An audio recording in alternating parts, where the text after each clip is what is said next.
За миний би 1984 онд Говьлтай аймгийн Анагаах ухааны дунд сургалтыг сувилэгч мэргэжлээр төгссөн. За тэгээ ховд аймгийнхаа нэгдсэн эмнэлгийн хүүхдийн засагт ажиллаж агаад 1988 онд шинээр гэр бүл зохион Эрдэнэ хотынхаа нэгдсэн эмнэлгийн эцэстийн засаг ээжийн сувилэгчээр анх ажилд орж ирсэн. За миний нэгдсэн эмнэлгийн эцэстийн засагт ажиллаж байсан энэ үе маань миний хамгийн одоо амьдралын манд орсомж алтан үе маань байсан.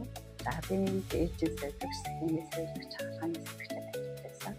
Хамт ажиллаж байсан гавьяат эмч, санжаа сурам, савга, дааш эмч, балдуурч эмч, борд эмч, мөнхөд эмч, хинч шинж, сувилэгч үзмээ, баяр хүү, эрдэнэ цэцгээд галтаа цогтоо эрт хүчтэй энэ сайхан хамт олонныхоо донд ажиллаж эндээсээ би маш их дадлага туршлагыг хэмжлүүлж эмнэлгийн мэргэжил гэдэг маань алдах хэрэггүй, аврах хэрэгтэй гэдгийг өөрийнхөө сэтгэл төрхөндөө гүн бат шингээсэн байх юм аа.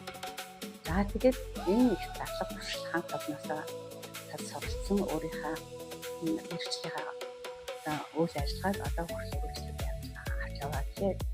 За тэгээд бүсийн онцлогын эмчилгээний төвийн 50 жилийн он баярын мэндийг одоо анх үндэс суурийг нь тавьж ирсэн Ахмад үеийн эмч сувилэгч эмнэлгийн мэргэжилтний